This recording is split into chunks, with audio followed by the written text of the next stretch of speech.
Perkenalkan, nama saya Yopi Andriani dari kelas 12 2. Pada kesempatan kali ini saya akan menjelaskan tentang determinasi seks. Determinasi seks adalah penentuan jenis kelamin suatu organisme yang ditentukan oleh kromosom seks atau gonosom. Penelitian awal tentang adanya hubungan antara kromosom dengan perbedaan jenis kelamin dilakukan oleh H. Hecking, biologiwan Jerman. Ia menemukan adanya struktur tertentu dalam nukleus beberapa serangga melalui spermatogenesis badan X. Penelitian awal tentang adanya hubungan antara kromosom dengan perbedaan jenis kelamin dilakukan oleh H. Hecking, seorang biologiwan Jerman.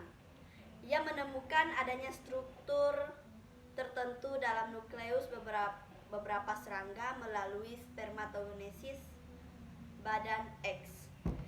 Di sini ada dua faktor yang mempengaruhi dari determinasi seks, yaitu yang pertama faktor lingkungan dan yang kedua adalah faktor genetik. Untuk faktor lingkungan sendiri adalah faktor yang mempengaruhi oleh lingkungan dari individu sendiri yang bisa merubah kadar fisiologinya, dan individu yang terpengaruh oleh faktor lingkungan antaranya adalah penyu dan buaya.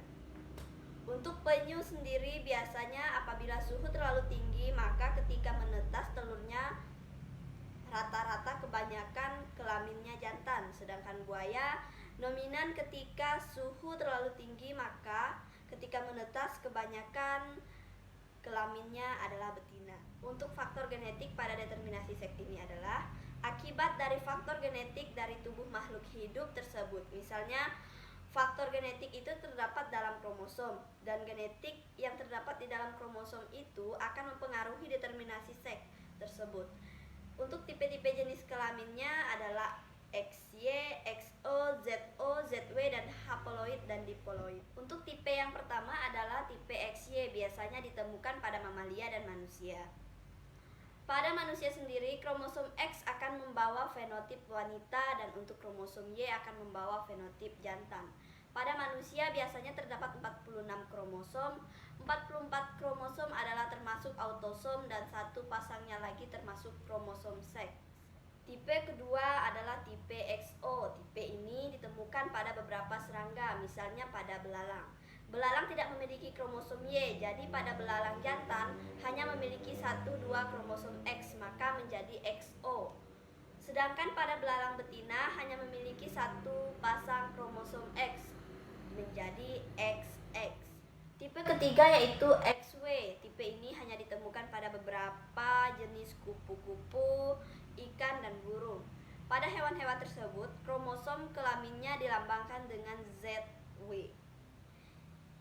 Hewan jantan dilambangkan dengan kromosom ZZ, dan hewan betina dilambangkan dengan ZW. Tipe yang keempat yaitu tipe ZO. Tipe ini ditemukan pada unggas, contohnya ayam dan itik, dan sebagainya.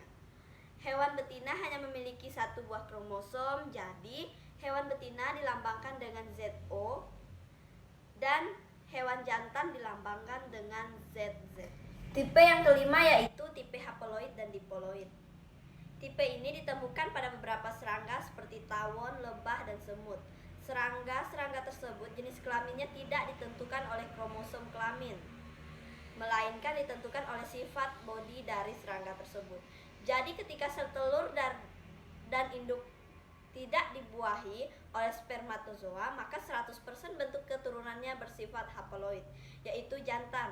Keturunan yang bersifat haploid itu bisa kita contohkan menjadi jantan. Sedangkan ketika sel telur dibuahi oleh spermatozoa, maka 100% keturunannya diploid, yaitu keturunannya betina.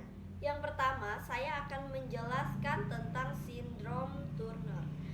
Sindrom Turner ini menyerang pada kebanyakan perempuan, di mana kromosom perempuan ini kehilangan kromosom X.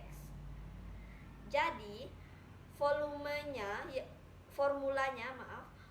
yaitu 2AA plus X XO, di mana ciri-cirinya yaitu dia tidak mengalami haid, yakni otomatis dia mengalami kemandulan. Yang kedua yaitu sindrom Kilniverse, yaitu pada laki-laki yang terjadi penambahan kromosom X di mana formulanya yaitu 2AA plus XXY, di mana ciri-cirinya yaitu kaki dan lengannya panjang dan testisnya mengecil, payung udaranya membesar.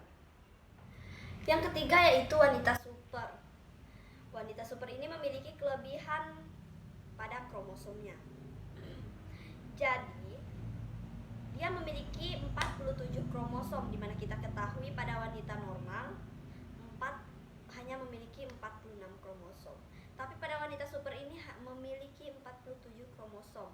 Formulanya yaitu 22AA plus XXX, di mana memiliki triple X yang diakibatkan waktu pembentukan gamet pada ibunya yang terjadi non-Is-Janssen.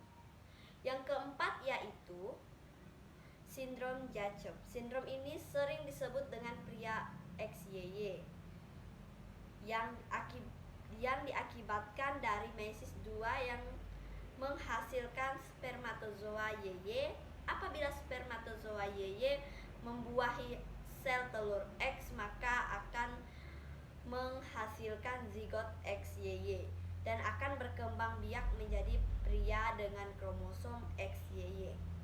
Ciri-cirinya pada sindrom Jacob ini yaitu pria ini akan cenderung agresif dan berbuat jahat kepada sesamanya dan biasanya tidak mematuhi peraturan. Sekian penjelasan dari saya tentang determinasi seks, dan saya